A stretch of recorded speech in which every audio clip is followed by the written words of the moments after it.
Welcome to episode number 16 and season 1 finale of Faking It podcast. We will begin back this fall for season 2 of the cast in September. Our blog will stay active as always, so please subscribe and check that out. It's ever expanding with great content. www.fakingitpodcast.com. And on this episode, I speak with Russell Winkelaar, a disability advocate, world traveler, an actor, producer, and so much more. Here we go.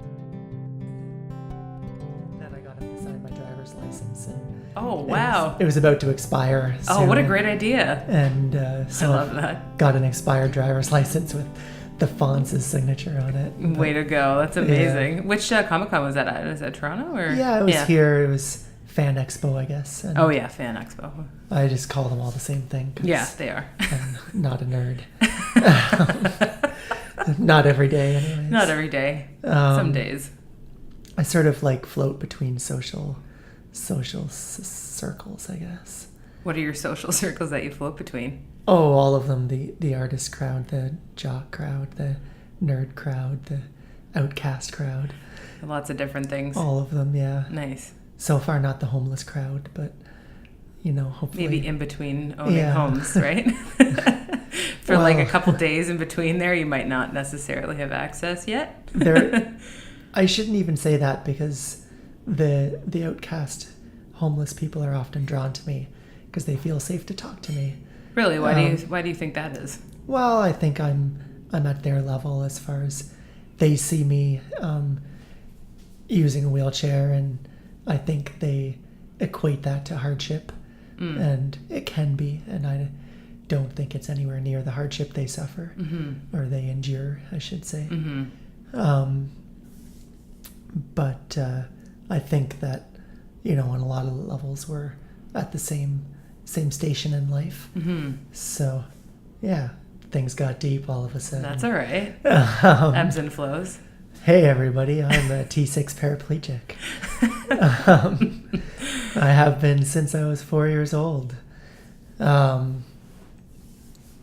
yeah, I think that using a wheelchair, I'm easily approachable by all fashions and all stations of life. And so I've had encounters with many people in many different situations that most people wouldn't necessarily encounter. Yeah. Well, you're also out a lot too, right? I feel like you do spend quite a bit of time going around different places every day, right? Yeah. So you're definitely not someone just, sitting inside or sitting in an office or something like that. You do interact quite often with people. Yeah. Yeah. And I'm open to those interactions as well. So you also have a welcoming, I think, spirit about you too. That as well. And all of those things combined. But, even if I'm not looking for it, odd people will find me and trap me sometimes. Oh. And I've had conversations with all kinds of people, even if I wanted to or not. The wheelchair also makes sure that I can't get away if I wanted to. Have you ever had a situation that you've actually felt genuinely trapped, in a scary way? Not in a dangerous way, but in a inconvenient way. People with, maybe not all their mental factors about them or faculties, that's the word I'm looking for, about them, have engaged me in conversation and have continued to walk alongside me and talking with me, and that can go on for a long time. Yeah, for sure. My cousin and I had an episode in Ottawa once where a young girl who was potentially homeless, she was in her teens, early 20s maybe, probably teens, because we were in our teens, we were probably 19 at the time, and she followed us most of Bank Street, and we were in Ottawa. I don't know if I said that or not. You did, yeah. She followed us not followed us, but walked with us, attempted to push my wheelchair. I finally relented and just letting her push me down the street while she talked with me, and my cousin held back and abandoned me because he had that opportunity and he seized it, and that was totally fine because he didn't need to be stuck with that. And I wasn't in any danger. She was a perfectly nice person. She was just incredibly chatty, like to the point of like verbal diarrhea. Yeah. And there's a loneliness factor there too, right? Like you just want to... Yeah. And, you know, she was relating like, oh, I had an aunt in a wheelchair. You know, I know all about wheelchairs. And, you know, she may or may not have. Sort of fixated on you a little bit. Yeah, who knows if she knew, you know, eventually we, you know, after probably 20-25 minutes, a few kilometers of Bank Street, we ended up going into a pizza, I think. And, you know, I feel guilty about this to this day, but we made a quick exit out the back door and ran down the side street and hid on her for a while. And I don't think she missed us for a minute. You know, I think maybe just took up with someone else. Started talking to someone else pretty quick. And we hid out for a few minutes and then made our way back to Bank Street and kept on walking. Yeah. I think that I actually saw her years later in Ottawa. Really? And I was in my van driving, and it looked like her. I don't, you know. I have brought back that thought. Yeah. With the lady. But yeah, she was one of those instances. Where the wheelchair definitely drew them in. But it happens all the time. Yeah. When you say that you're a T6 paraplegic, what does that mean for people who might not know? Exactly. That's everybody, for the record. Nobody knows. A T6 paraplegic is someone who has sustained an injury at the T6 level of their spinal cord, which is thoracic is the T. The cervical spine is sort of from your brain stem down somewhere in your neck, and that is C level. Okay. I'm not sure. Oh, that's my cousin buzzing up. He's the one who from Ottawa abandoned me in Ottawa, and I will give him grief about it later. But he knows what he did. We're still friends. We'll always be family. At the time, he may or may not have had the social capabilities of dealing with that. Yeah, younger years, or right? Or perhaps the mood for wanting to deal with it. Yeah, it's some either or. I didn't really care on the day, so I didn't care ever. But yeah, thoracic begins after the cervical spine, which is your neck. So the thoracic is your thorax. It's everything, sort of your rib cage, arms going down to somewhere around your butt, and it turns into the S, the sacral vertebrae, which are sort of like your tailbone. There's a few down there that are all kind of fused together. But the thorax is the I guess I'm not a medical doctor, everyone. I should know all of this better, but it really doesn't make my day any better knowing it. No. It would help in instances like this, though. Somewhere I have all of these numbers written down, but there's like 3 or 4 in your sacral, and then there's like, I don't know, 12 or 14 in your thorax, and maybe 6 in your cervical.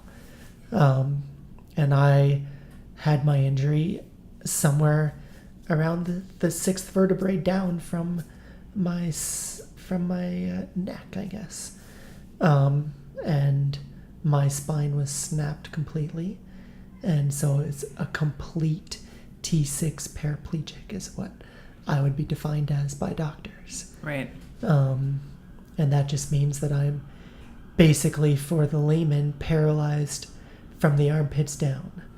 And I have been ever since I was 4. What was the accident that incited that injury? The accident was that I was asleep in a car that was struck head on by an incredibly drunk man. And my family, my uncle and my mother and my baby sister, who was 1, I was just about 4. It was 2 weeks before my 4th birthday. We were driving in an Austin Mini car, which is that little tiny car that Mr. Bean drives around in. And basically it's a sardine can on wheels, pre-airbags, proper seatbelts, pre a time when I should have been in a car seat. I was just wearing a lap belt when we crashed. And so my body flung forward and folded at the point of the lap belt, and that pulled my spine tight and snapped it. I also fractured my skull at the same time, hitting it off the seat or the door in front of me. And not the door, because it's only a 2-door car, but the side of the car. side of the car, yeah. Somewhere there was a plastic pocket. I believe it was in the back of the seat that was the passenger seat in the car. And fractured my skull and gave me this scar that stretches across, and a very large Harry Potter shaped scar on my forehead.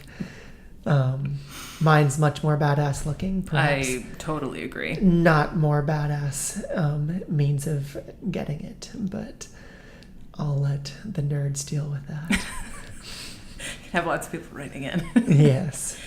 So, do you have any memory of that accident at all? Potentially.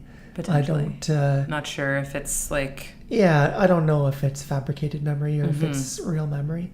I was conscious after the accident happened. Like I said before, I was asleep when we crashed. So I don't have a memory of us crashing, but I believe I have memory of, people in the nighttime, lights flashing, fog.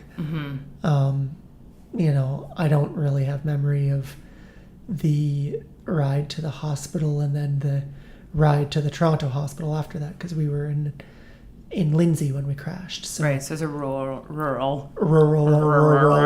area. That. I'm glad you said it first, and I got thanks. to make fun of you. Because it was in that rural area. Yes. I would have, said the same thing. Rural Route 1 was our address at the time. But so I actually earlier that night, for further hardship on the story, was at that same hospital as I had been bitten across the bridge of my nose by a dog after I had finished dinner, while I was playing under the table with said dog while the adults smoked or ate and drank or whatever. I was taken to that hospital and received several stitches already that evening. And so came back to the same hospital at 3 a.m. with many more stitches and injuries. Turned around back to the city. So you were on your way back home when the driver hit you? No, we had already gone back to the evening. We were having dinner with family friends. Oh, I see, yeah, and, okay. So we were leaving that family friends dinner after having come and gone to the hospital once already. And on our way home after that, we were hit by a man who had had 22 beers. He had been drinking all day and got in his car and decided to drive home. And he was on top of that, driving in thick fog and passing around a corner other cars, and came into our lane, and he and my uncle swerved at the same time, and we crashed head on. And violent crash at that speed.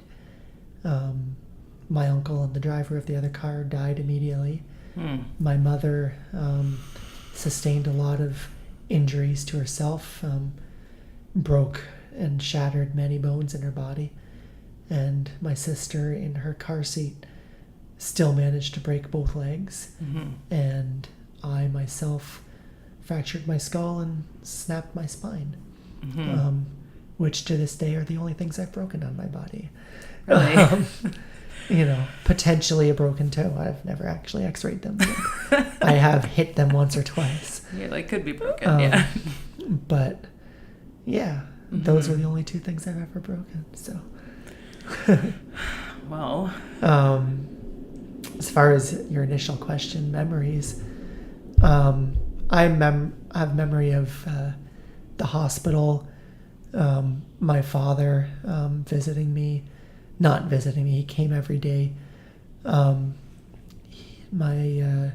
doctors and nurses, I remember, being in intensive care at Sick Kids Hospital. That's where I was taken. Yeah, you spent quite a long time there. Yeah, I remember you telling me. I spent 6 weeks in ICU, an intensive care unit.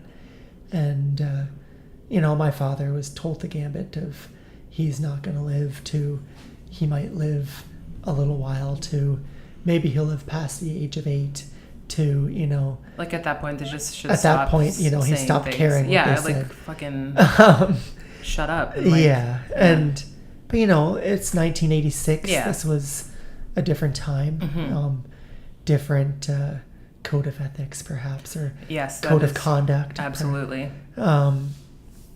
And different expectations, I apparently have exceeded expectations and had a stronger will to live, or whatever have you will believe. So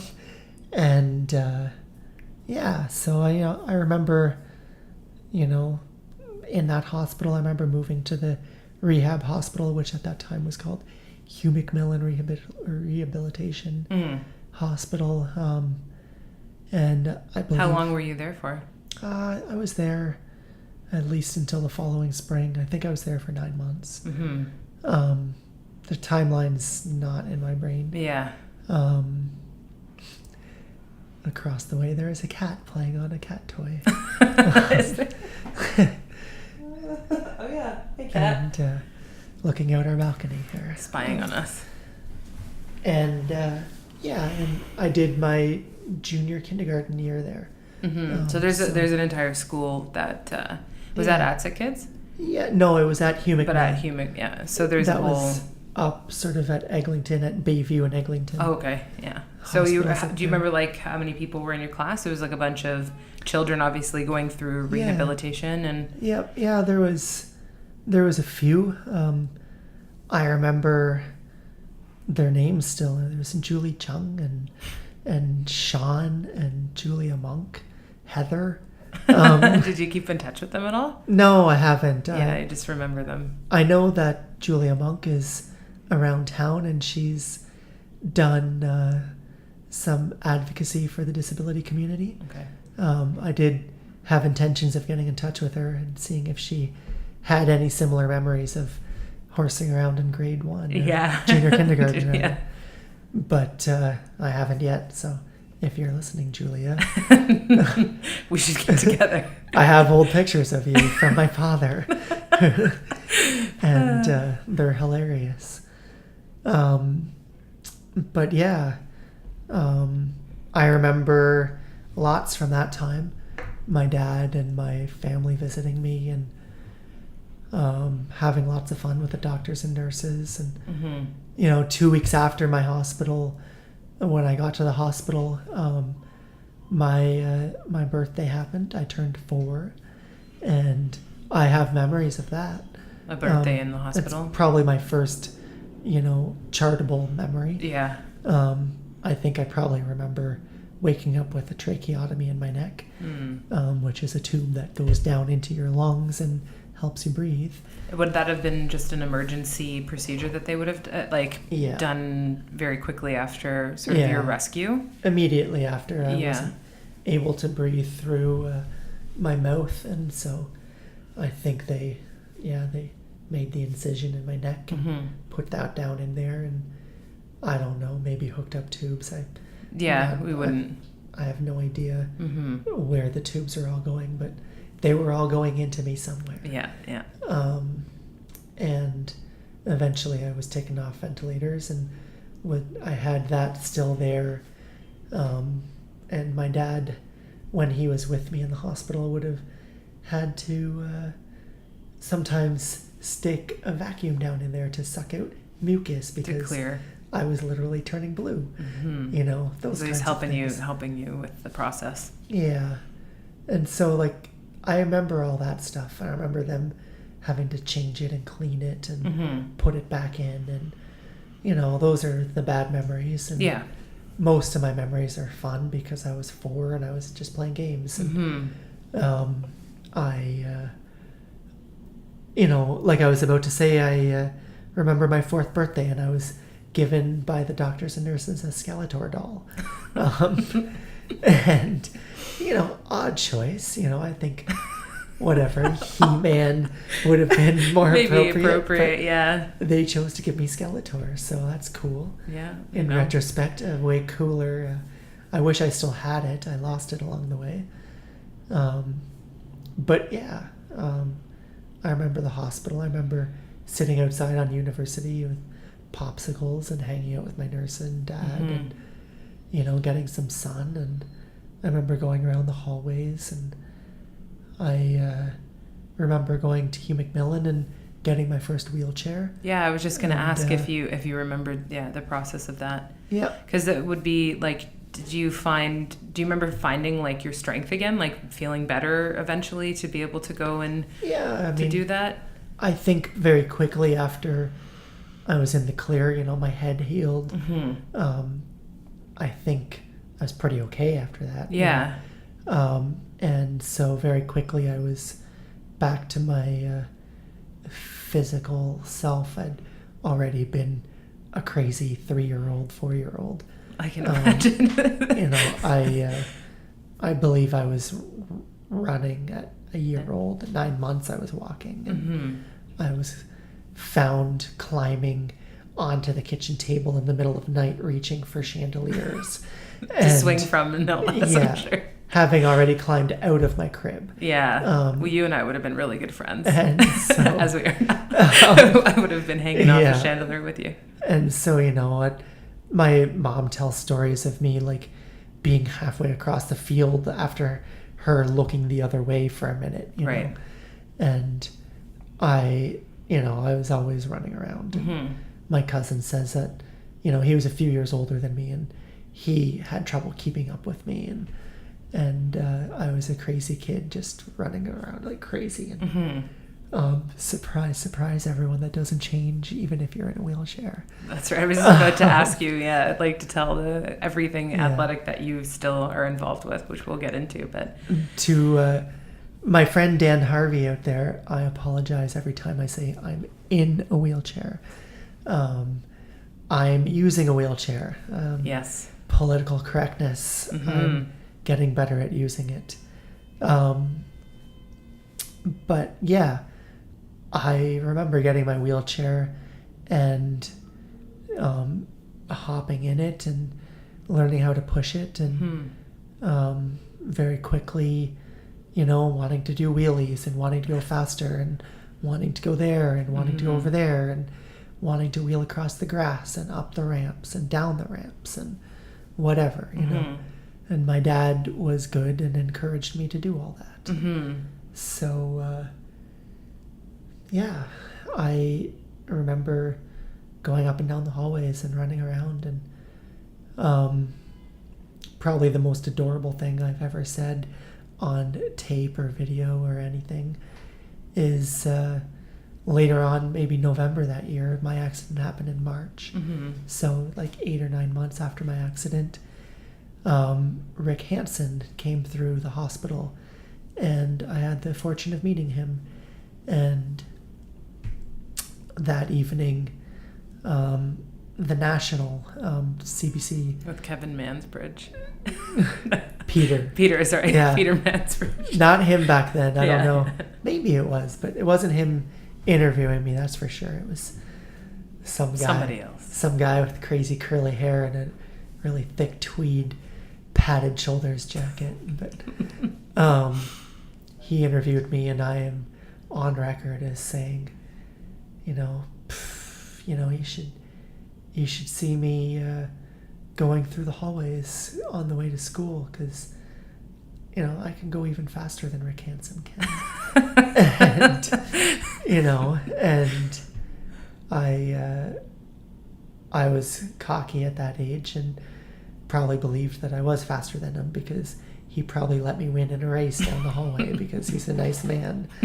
And but at that age I was already pushing as fast as I could, and I've maintained that to this day.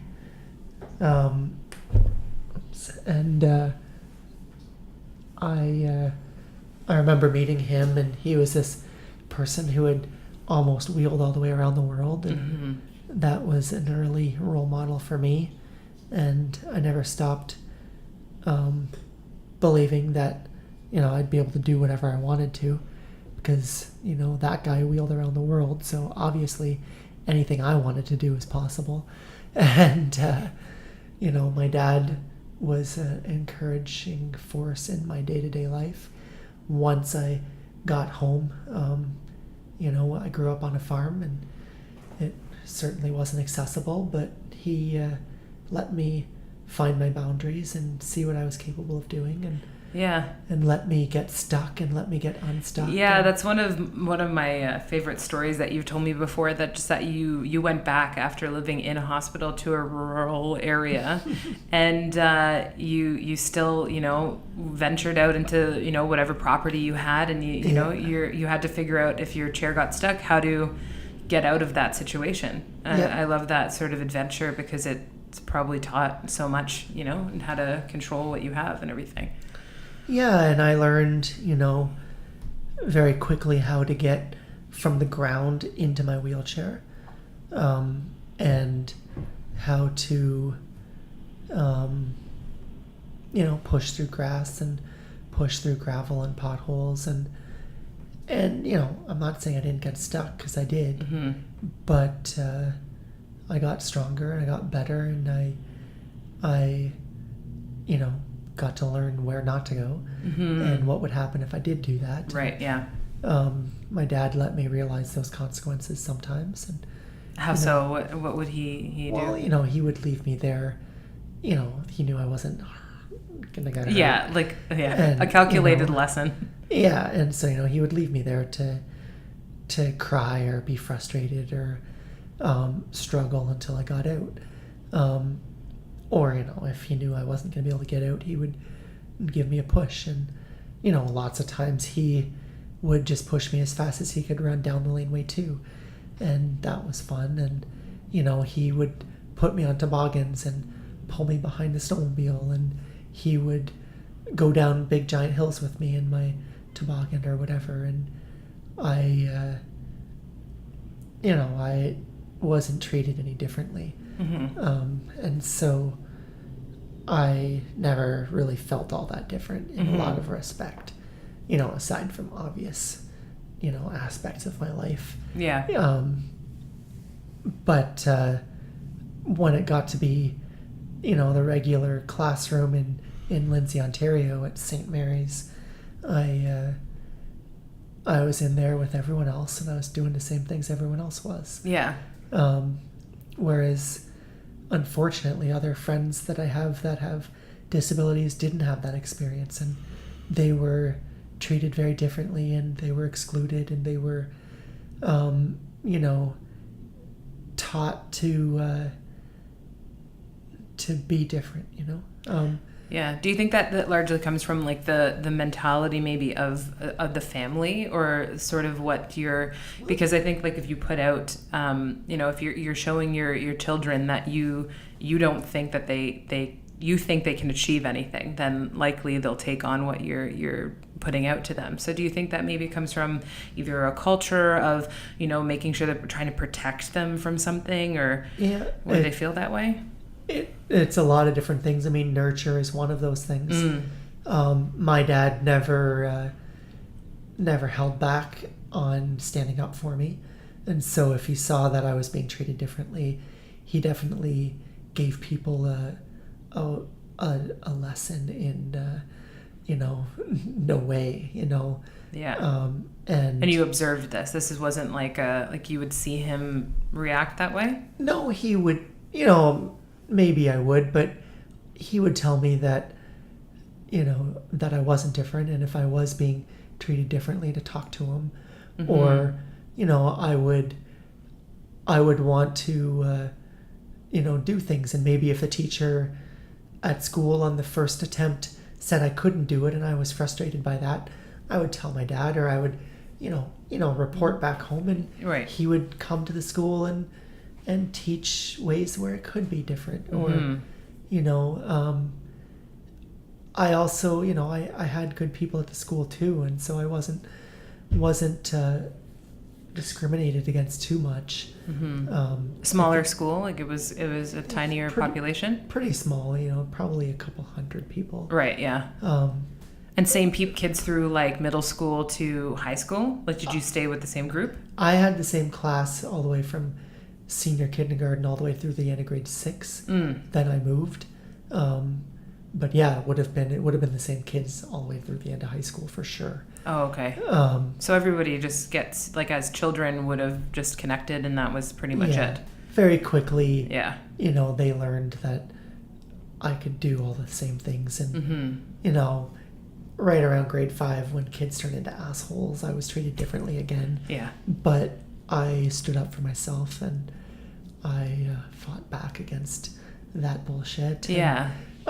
Things were fine. When I got to a new school, I very quickly proved to the kids there that I was no different, and I was always towards the top of my class academically. So, there was no misconceptions that I, forgive the term, like, was retarded, because that's what other people think when they see a wheelchair.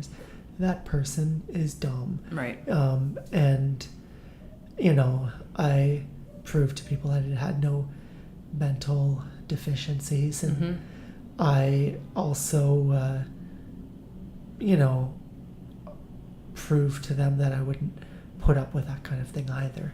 And that was like verbally you would say that, or just sort of like how, like, whatever the mood or feeling you were maybe putting out to people is that you're not going to take shit, and that you prove in action that you can do what people do. So it's sort of... I lashed out a few times physically at people. It never did anything because they could just walk away from me, but they got to the point. And I also, I yelled at people. I never had to very often, but when I had to, if on occasion, I would.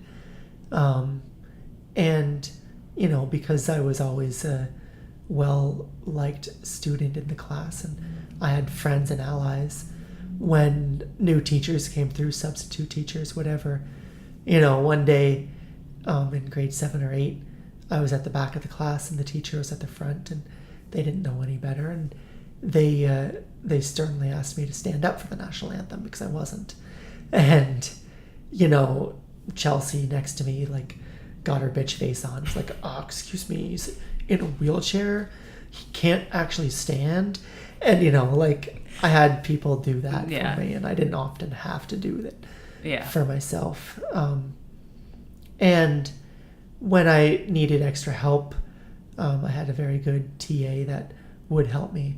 And there was good support, if I needed help in the washroom, or if I needed, I had people that would, a woman that would help me stretch my legs or do my exercises. During the day at school? Yeah, I would be excused from class sometimes or daily or every other day or whatever the schedule was, to do the exercises that I needed to do. And that was part of my day. And that's like a physio regime that, what's that aimed to do?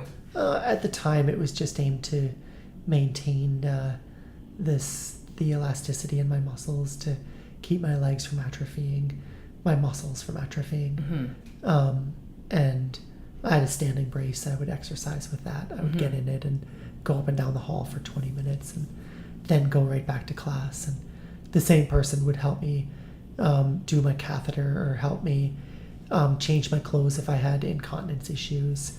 And, that was the other time where I was treated differently, because sometimes I did pee my pants in class, and sometimes the kids did notice. And obviously at a young age, that's embarrassing, or an easy thing to poke fun of. And, that was difficult and embarrassing, and took me a long time to realize wasn't my damage.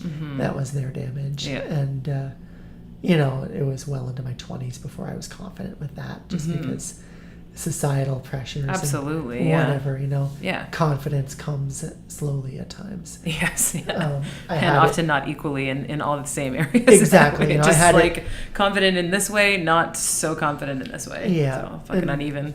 on the theme of faking it. You know, I was incredibly confident outwardly, but incredibly terrified that people would find out that I pee my pants sometimes, and did all I could to hide that. And coming to a new school, you know, I hid that like crazy. And your teenage years too, right? And then again, So I it's went to a like- new high school, and I hid that again to the point where, you know, I was so good at hiding it that people didn't even know that it was something that happened at all, yeah. And teachers got mad at me for needing to go to the bathroom all the time.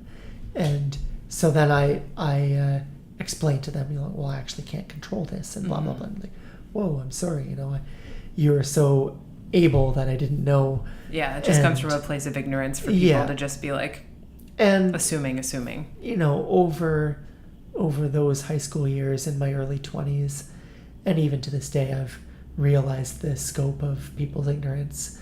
And, you know, I've learned that, you know, what I take for granted and my abilities are, you know, people still see me as maybe not able or not, you know, whatever. And so it's something that I combat all the time today.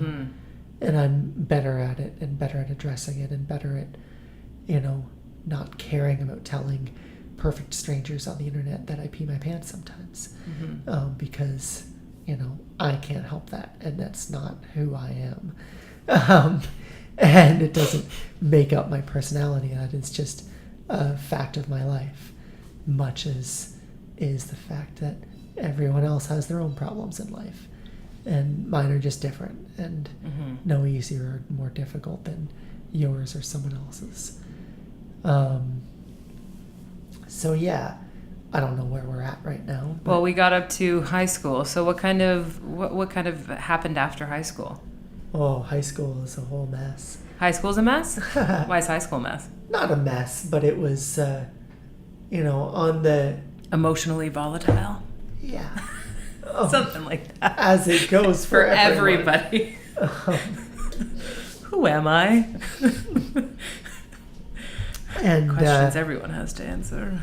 So, you know, high school, grade 7 and 8, when I left my first school and went to a new school, I had a very small friend base again. And when Is that from choice? Is that something that you just personally Well, it was wanted? pre-internet, so I basically lost all my grade 6 friends. Yeah. Because I was an hour away from them again. And, you know, I kept in touch with a couple of them, but not really. And my couple good friends had actually left school before I did. They had moved away the year before. And I was sort of, grade 6 was a year where I had friends, but not close friends. And, you know, everyone turned petty at that age, as we do. It's a strange time for humans. And so I was happy to leave grade 6 and go to grade 7 and start new, and I made those friends. But then when I graduated grade 8, the school I was intended to go to wasn't accessible, so I was forced to get new friends in grade 9, going to a different high school. Oh, so you had to you didn't go to the high school you were meant to? No. Was that one of like the major first times accessibility issues are everywhere, but like, was that a big moment to realize that like the school was not accessible, and you felt like that's the only real thing that kept you from going there? Yeah. And it was definitely like something that had a serious impact on my life. Most other inaccessible issues, my dad was able to carry me over, or another adult. Most of it was just stairs, you know, logs in the forest, whatever. Some of it was, you know, one of the things that set me apart and put me on a different path than most of my peers was sports and a disability community, for having people I could relate to at the disability level. Is that just because of like the population where you were just not? Know, I was the only the only gay in the village, you know, if anyone's a little Britain fan. I love that. But I'm the only gay in the village. I was the David. I was the only paraplegic in the school. I was the only paraplegic in the high school. I was the only paraplegic in 50 square kilometers of my home. And so I encountered issues in being it difficult to find sports I could play at a common level, and when I did, it was amazing, and I played sledge hockey from an early age. Did you have to travel in order to go where you're able to do it? I mean, not very far. There was a Peterborough team, but for us to play games, we had to travel far, and there weren't a lot of us on the team. And whatever other sports, basketball, I would have had to go to Toronto, and I would have had to do that as well for any other sport, just because I was the only one. To this day, I'm 34 years old, and I've never met someone who's been injured the same way or at the early age that I was. And so I haven't met anyone that's gone through my specific experience in life. Not even close. No, the closest I've met is someone who's maybe 10 or 12. Most people that sustained the injury I've gotten were 18 to 25, and they dove off a dock, or they were in a car crash, or right, whatever. Most spinal cord injuries happen to men 18 to 26. That's just the stats. I guess men are a little more rambunctious. Yeah, I was gonna say it could be just taking chances at some level, right? Yeah, more to prove physically to the girls. Yeah, right. Or the other boys. Some sort of prowess.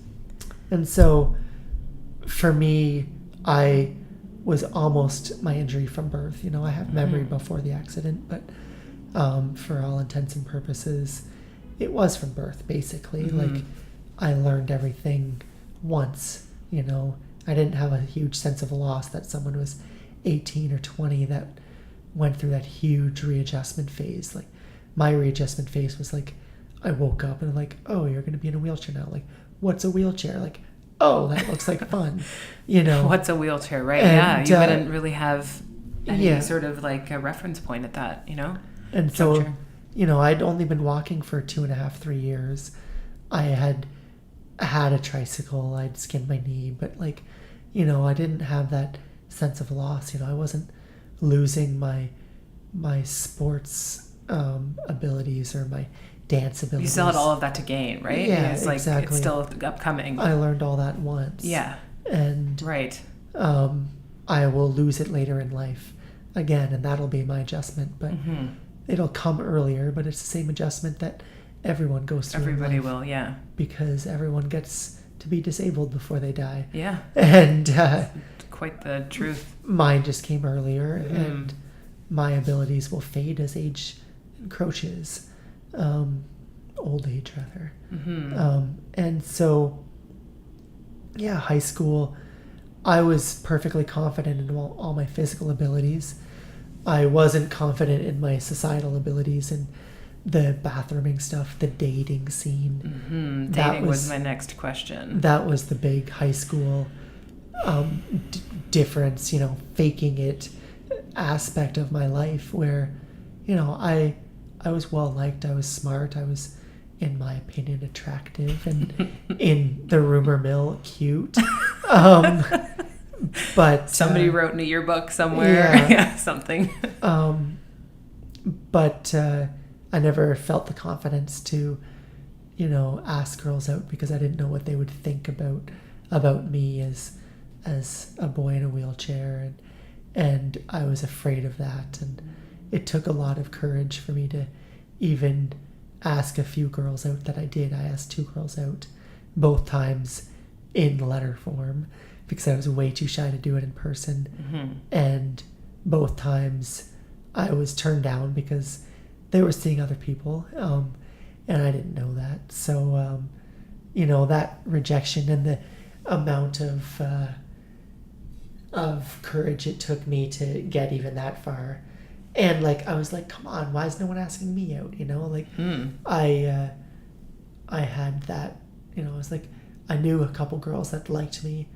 I didn't necessarily like them back. So I was waiting for a girl to ask me out that I wanted to date. And I was working up the courage to ask out, the girl that I wanted to ask out, and then when I did, you know, shot down, friend zoned or whatever, and not friend zoned, you know, they just weren't interested. And it took me into my early 20s before I was successful in going out on a date. I'd gone out on one date roughly when Titanic was in theaters, with a friend of mine's sister. Yeah. And I had the biggest crush on her, and I think she liked me too. And I asked her out, and I think probably by the time that got to her, she was seeing someone else. But we had that one date, and I had held hands with her all the way home, and we watched The Man in the Iron Mask because we'd both already seen Titanic. Oh, good choice. And that was my dating experience in high school. My first kiss was when I was 8 or 9 with my neighbor friend. Oh. And that was just us, like, barely pressing lips as, you know, curious kids. And then from that age all the way through to 21, I had not kissed anyone. Mm-hmm.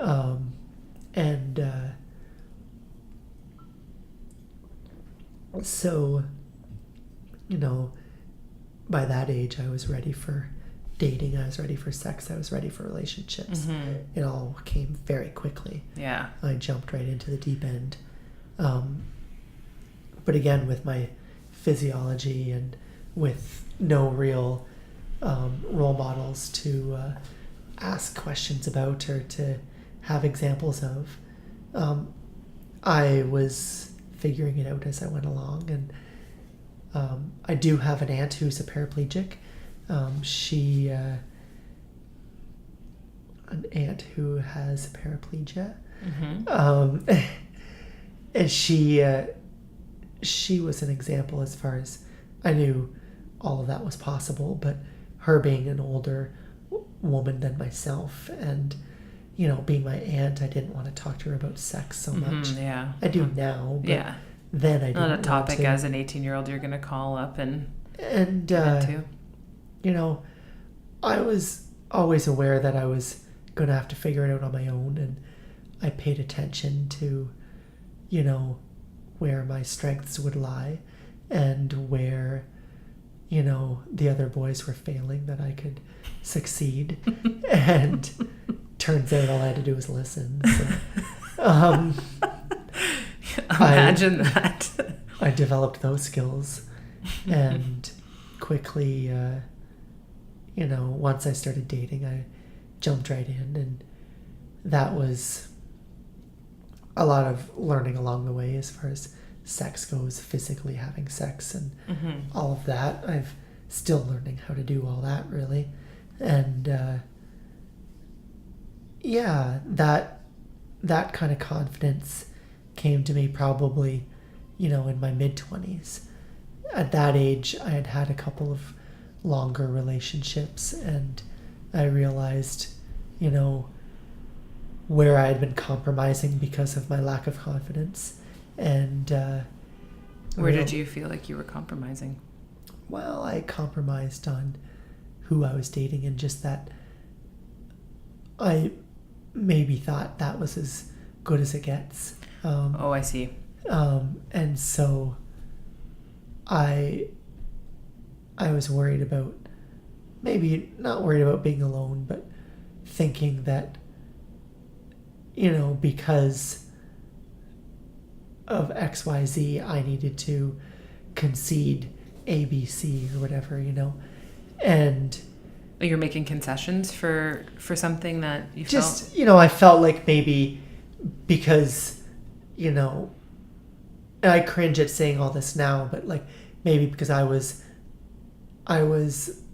less than or a burden than maybe a more able-bodied person that they could have been dating, that I had to, you know, concede for some of their needs, you know, rather than realize that I could have all my needs met and their needs met if I were in a more healthy relationship. Right. But, you know, after a couple of bad relationships, I realized that that was my own damage and that was my own confidence levels. And I got better at knowing what I wanted, as we all do. Yeah, like it sounds all but through exactly what everybody goes through, right? Like finding yourself in so many ways. But that was the lens I looked at it through. Was like, yeah, my drawbacks or my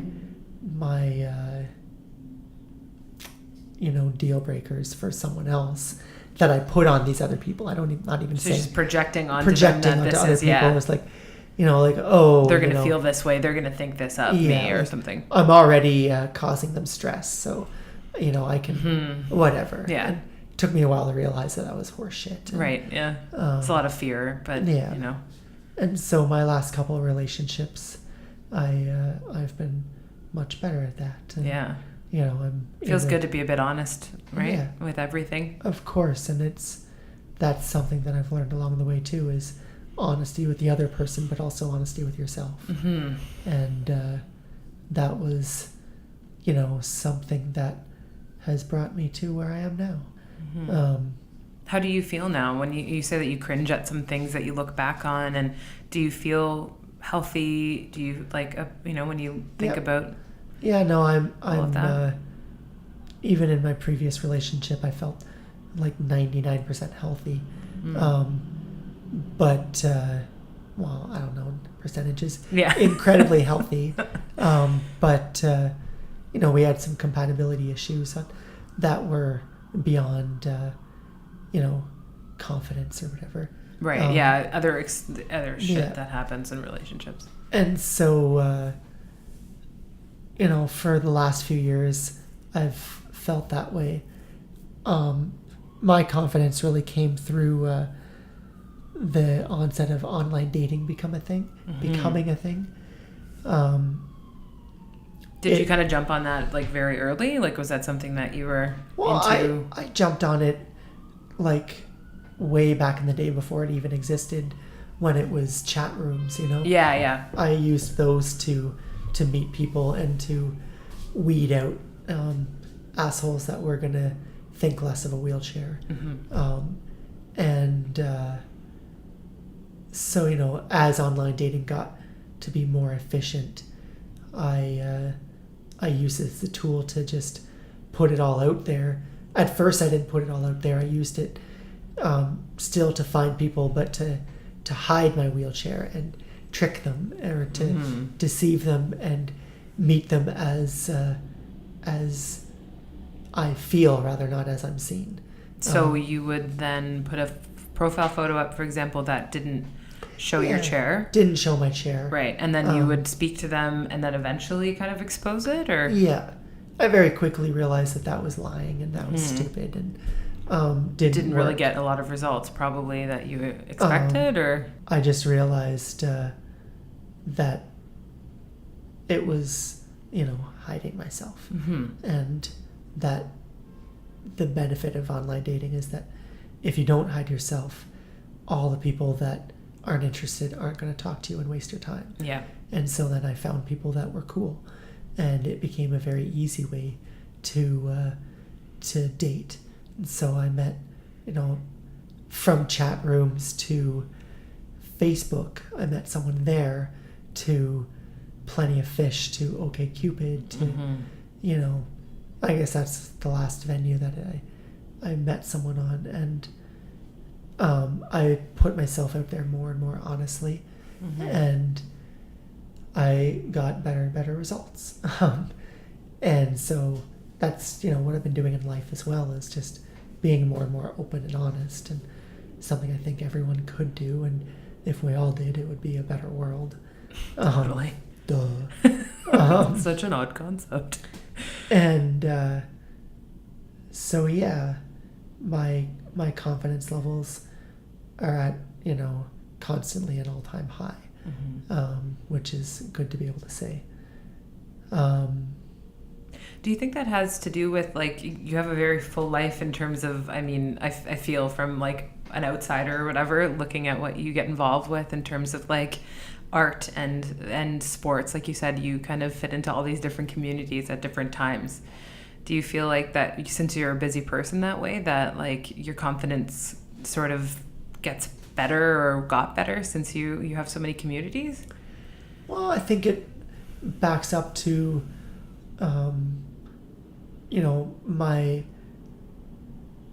my being a person who uses a wheelchair. I was forced to be more proactive in making friends. And, the first people that I was able to make friends with were, after the age of 12. Before that, anyone would be my friend because kids don't judge.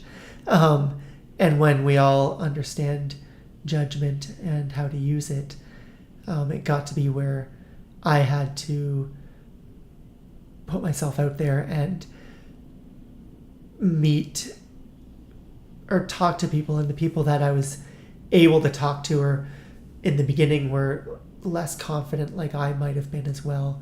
So they were the people that were picked on more, the quieter people, the shyer people, other people with disability. And that moved onward in high school. I became friends with the jocks because they were blown away by what I was able to do. I was surprising them every day.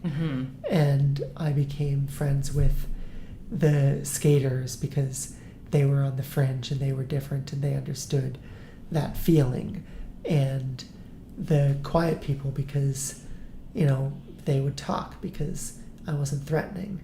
And then, the nerdy people because, again, social anxiety. And I found ways to show all these people that I was just like them. And that was always my goal, still is to show people that I'm no different and proving it by any means possible, whether it be showing them that I get straight A's or that I can play basketball or that I can do chin-ups or that I can, understand these weird, cultural references or whatever. That all made me sort of find my way.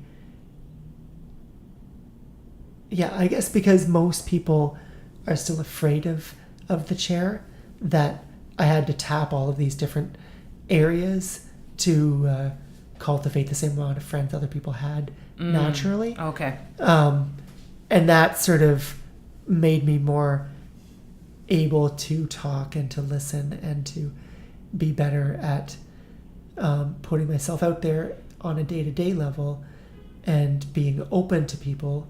And that, made my life more rich just by knowing people in all kinds of stations in life. And I think that the confidence came from having to approach all those different communities. And now the confidence is there, and I use it to tie together all of those communities or all those parts of myself. And yeah, being a part of a diverse community of society definitely enriches anyone. And I find, more and more ways to combine those together in interesting ways. In web series projects or in podcasts or in, sports or just discussions at a party. Do those opportunities sort of explode for you in your timeline when you come to a bigger city like Toronto? Definitely. I think me coming to a bigger city, I moved here after a year of university, like when I was 22, 21. I found more and more people to talk to meet, and that definitely made people more, I think just by me being exposing myself to more people, the odds are that more people will approach me with their questions or their perceptions or misconceptions, and I've gotten better at channeling my life experience into teaching them, and that has provided me a lot of opportunities to do that in different avenues, I guess. Mm-hmm. And that's enriched my life, but I think given me a little bit more focus in the last few years. And I think being in a very unique space and a unique path on life, I've finally found a bit of direction on my own finally, in that I want to use my confidence and my connections and my abilities to bring awareness to society in any way possible. And over the years I've gained abilities, physical, theatrical,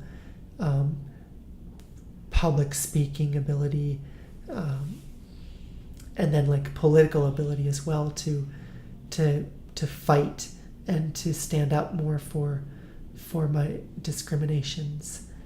And in what way do you do those sort of like societal and political? Almost completely passively.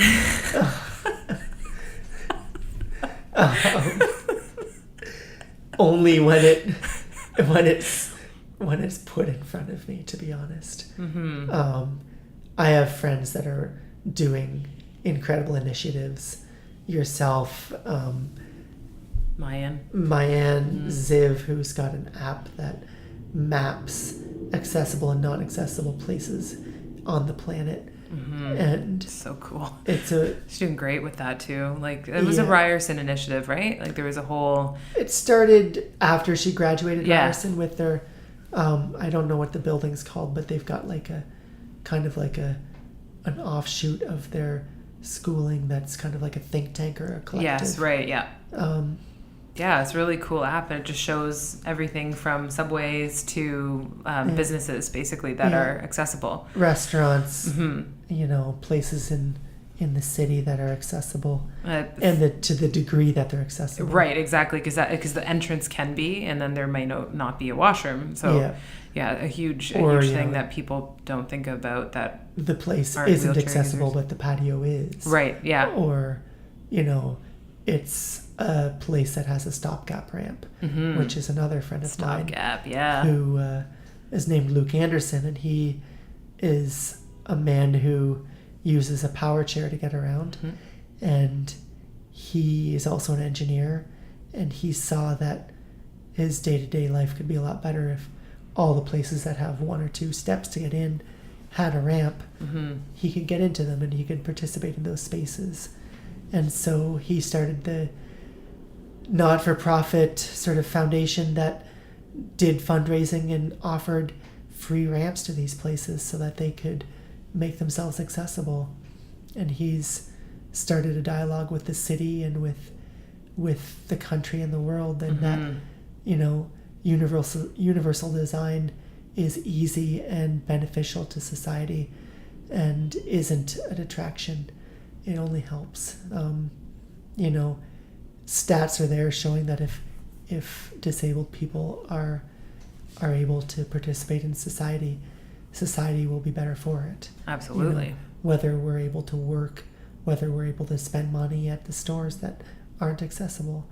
Or simply just interact with people in common places. Or simply to be able to be out in the world. Yeah. Exactly, yeah. And to show people that, hey, we are actually here, and maybe you should think about us. Exactly.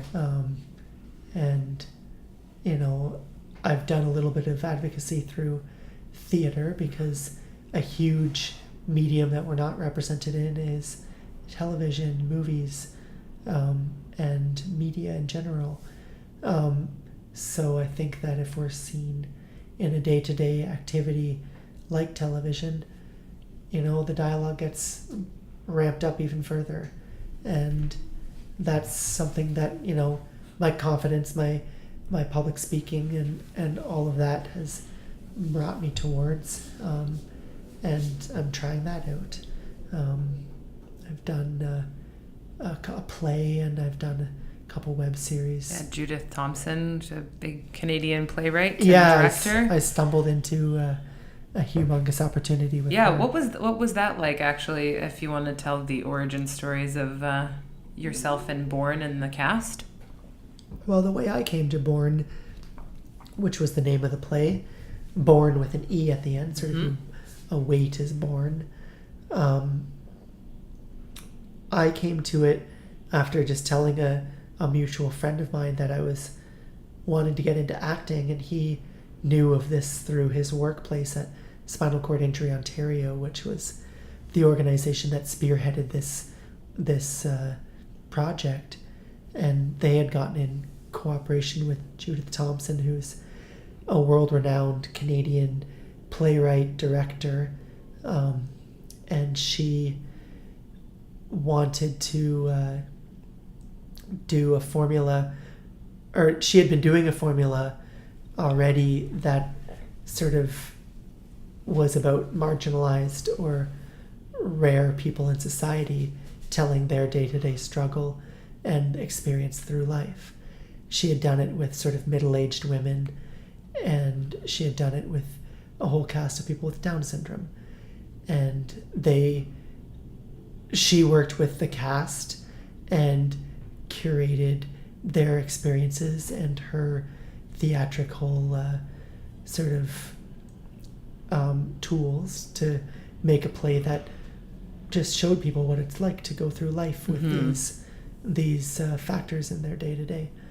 And so when she got in touch with Spinal Cord Injury Ontario, it was a cast of us of 9 in the end that all had some sort of spinal cord injury or degenerative disease or congenital defect, I guess. And we got together and we all sort of brainstormed, what it was like and what we wanted to talk about and what people didn't know about in society that we wanted them to hear about. And we spent a year doing that, and then we spent 7 weeks doing rehearsals down at Soul Pepper Theatre in the Distillery. And we did, I think, 23 shows in 19 days in July of 2014. And most of us had never done any theatre, so it was amateur to say the least. But with Judith and the help she gave us, we were very good amateurs. Yeah, absolutely. And so that was, for me, it was a really good foot in the door for learning how to become an actor. Yeah, and pretty impressive starting point there. Exactly.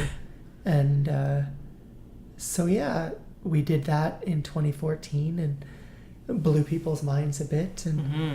And since then, I've done a little bit of web series work. I did a short film, which you wouldn't know about. I definitely didn't direct it. And I am looking always for more opportunity to become, a disabled actor who is visible in mass media. And I think ideally my goal is to have the role of best friend who happens to be in a chair, and that isn't in the script at all, because I don't see why that can't happen. But it never has. As far as the actor also being disabled, because that's another issue that huge representation key that's missing. We're not being represented by our own people. We're being represented by able-bodied people pretending, and that's all fine and good, but society doesn't take the time to research what that means, and just to stop and think about what the hell they're trying to do. Their portrayals are not researched well. No, they're not often acted well. Sometimes they have been, but usually they're not.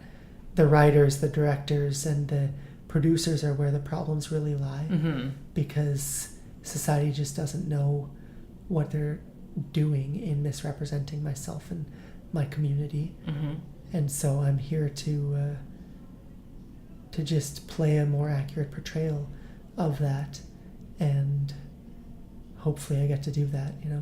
I'd ideally love to be in like a sci-fi movie one day that has a $300 million budget, but that would be pretty badass. Still just as a guy in the background who, or captain of the ship, or that, but whatever. Ideally, the fact that I'm in a wheelchair has nothing to do with the script. I think that would be awesome. Have you ever thought of writing anything that can be in that vein, or that? I'll get to that point eventually. I'm not the most proactive person in life, so that's my own proactive or relaxed. You know, it could be either or. It's definitely both. I am both not proactive and very relaxed. I procrastinate and I don't worry about it. So is it really procrastination? We could get all philosophical on that. Exactly. Maybe a further podcast. Yeah. Another time. But I think that, society's starting to understand that we're discriminated against hugely, and it'll take a long time still, but it's getting better. I think as far as groups in the world, in society, we fall behind civil rights and women's rights and gay rights. We're not as well represented as those bodies, and so it'll take longer for us, but we're getting there. And more of us are talking, and the internet is making it easier for us people that sometimes can't leave home or can't be heard very easily to make ourselves heard easily. We can just make a video, we can write an article, we can put it out there on the web and everyone can read it. Yeah. Whereas 20 years ago we would have had to potentially get help getting out of bed, getting showered, getting dressed, getting out the door, getting on transit to get to City Hall to be heard. If, we had a platform for us to be heard. Exactly, yeah. So a lot of the internet is really speeding up our cause, and that's amazing. And, I think the general awareness of society is getting better as far as human rights go. And so I'm in a good time to be alive. That it's just improving all the time very rapidly. It's still bullshit most of the time, but it's getting a lot better. And I haven't listened to most of your podcast yet. I've listened to little bits and pieces, but maybe I might have sworn more than anyone yet in them. I don't know. Maybe, but that's okay, because usually I'm the one who swears the most. Yeah. So that's, it's totally welcomed. So I guess I just have a bit of I guess it's very abstract, but humor me. Do you ever think about how different your life would have been like, or things that you might have done differently if your accident hadn't have happened? Yeah, I think about that sometimes. It's impossible to think about it in any kind of detail because... Of course, because it's all just... Yeah, you can't possibly know. I can look at what my other cousins have done with their life, and we all get along, and we're all very similar people, so... probably would have been a teacher or something, but I might just be backpacking in Taiwan for the rest of my life. But no, I think that, being injured as early as I was, I think that it totally altered my personality in a lot of ways, in that, I had to be... more aware and more responsible, and I grew up a little bit quicker in some regards, and I think that I'm probably more compassionate for it as well. I might not have been as compassionate of a person, but I could have been. There's no way to know, but there's no way. Yeah. I think those kinds of things generally are put upon you a little more when you're faced with adversity. So yeah, I would have been doing some manual labor job and traveling as much as I could in jungles and beaches and stuff like that. I don't go to beaches very often with my wheels. And as far as like travel goes, I've done a lot of it, but I stay to more advanced countries, I guess, more accessible, more you know, what's the word, commercial, I guess. Do you obviously find that westernized places might just have like infrastructure that's put into place?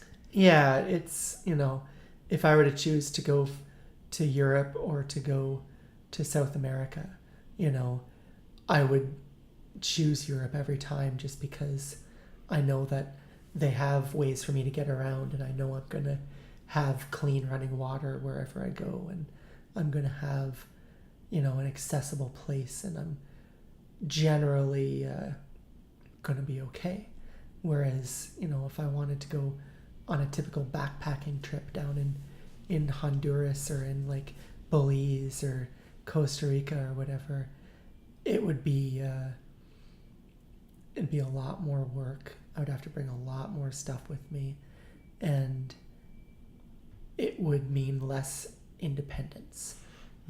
So, you know, and I'm not saying I can't do those trips, but for me, a vacation is about relaxing, not about trying to figure out a strategy. Yeah. Or like worrying about like, am I going to be able to actually do this? Yeah, like worrying about, you know, infections and right, not being able to get to a hospital quickly, or you know, wheeling through muddy streets, or, you know, down trails, or whatever. The cool spots are in Europe are all old buildings and stuff, which still aren't always accessible, but the cobblestone and everything can be, that stuff's all a nightmare, but transit's all still good and better there than it is here. Oh yeah, really? In most places, yes. So Toronto is like failing pretty hard on the accessibility factor? It's far behind, yes. What's like most advanced you've come across? London. Amsterdam is very good. Probably by now France or something like that. Haven't been there for a while, but their subway's probably coming along a bit better than ours. Whereas there's like they have more people. Yeah. Well, our streetcars aren't even all fully. No. I don't think. Yeah, I mean, a lot of people don't think about that, but. And you see like a look of surprise on everyone's face when you bring that up to get them to kind of realize it. And like now they do have accessible streetcars, but there's like 4 of them rolling. It's like on certain lines, which is not accessible, like, you know, unless it's everywhere. Every third car might be accessible. Yeah, it's just gonna wait like a bonehead just to hang it out there for an accessible. It doesn't make sense. Yeah, at this point in my life, I'm faster than most of the streetcars. Exactly. Anyways. Yeah.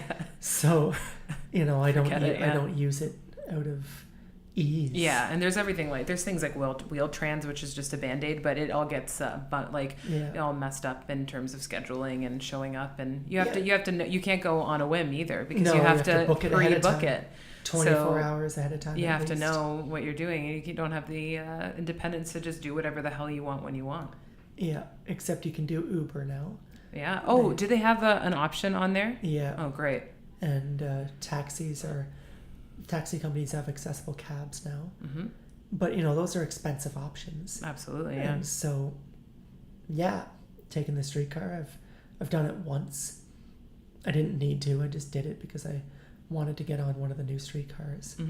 But, you know, I live at King and Bathurst, and the King car is not accessible yet. The Bathurst one is, but, you know... It's random. It takes me up to Bathurst Station, not to... the University line. Right, and Bathurst isn't accessible. The one side is if the... It is on the one side. On the one side, yeah. But, you know, if I want to go downtown, I can't get there unless I go up to Bathurst, across to Bloor-Yonge, and then down that line. Right. You know, in the wintertime, that would be the only way I could get to Union Station without going through snow or driving or taking a cab. And... you know, I'm lucky that I get to have a vehicle and I can drive, so I don't have that problem. But, That's not everybody. All my other friends do have that problem. Yeah. And it's ridiculous. And it, it's years away still. Like, they're going to have to... Well, they're doing all this construction to actually even... Yeah, to just Yeah. get it on the lines. And, that stuff. So traveling is still like a huge passion for you? Is that like where you find a lot of your happiness and a lot of your interest flowing into? I find for me, and I think for most people that have the privilege of doing it, it's an excellent way to get to know yourself. And it's a good It's great education. It's a huge... I've not had any real formal education outside of high school, but I don't feel like I'm missing. In my situation, I didn't need that paper degree at the end because I didn't need to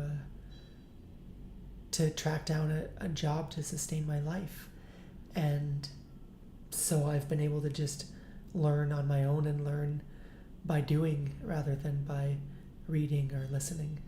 I've learned by listening too, just not... But like not in a lecture hall or like a formal place, yeah. And, I think it's a different way, but I don't think it's any less legitimate. No, not at all. And so, I think all the traveling I can do, I'm going to do it in my life. And each time I do it, I learn more about myself. I learn more about the people I travel with. I learn more about the places I go to. And I think that, for me, that's my education. And it helps me educate more people around the world too at the same time. So along with all the advocacy and everything that you do, what do you think would be next for you? What's up for Russell? What's up for me? What's up for you? Well, more acting. I've very much been enjoying that. My friend Jason Lever and I and Kate Conway, I believe you've spoken to all of them already. Yes, Kate is to come, and Jason I have spoke with, yes. So I have, we've put together a project about two friends, one who uses a chair and the other who's a lesbian, and it'll be a series tackling their trials as they dip their toes into the dating world, sort of both late bloomers for various reasons. I think that'll be a good platform to bring up lots of stuff around the topic of sexuality and disability and just people's general mistreating of folks like myself. And I've actually done a little bit of public speaking along the lines of disability and sexuality already, and I'd love to do more of that. I've gone into some classrooms at U of T and McMaster, and is that like classrooms with people who are training to be something in the health care field, or OT, right. Occupational therapists and physical therapists, and I sort of stumbled into that just randomly through a friend of my ex-girlfriend who recommended that or not recommended, but asked if I could come help out with one of her classes. And I've done it 5 or 6 times since then, and it's been really fun, and I think a really valuable topic to discuss because we are not seen as sexual beings most of the time, and of course we are. And so that and accessibility and just general awareness in total are the sort of the 3 areas that I would like to focus my efforts. And I'll help out my Anne and Luke and anyone else who has projects going that I have faith in and believe in, and in between those I'm gonna just try and do some acting and see where that leads me. Nice. Maybe I'll even get a CV together one day. Maybe. It'll be lengthy. I'm aged. Thanks so much to Russell for coming on and talking about your journey and your experience. I wish for you nothing but the best, my friend. As I said, this concludes season 1 of the podcast, and season 2 will start fall of 2016. Be sure to keep loyal, subscribe on iTunes and SoundCloud, follow us on Twitter and Facebook, and check out our guest blog series at www.fakingitpodcast.com for all the juice. Until next time, guys.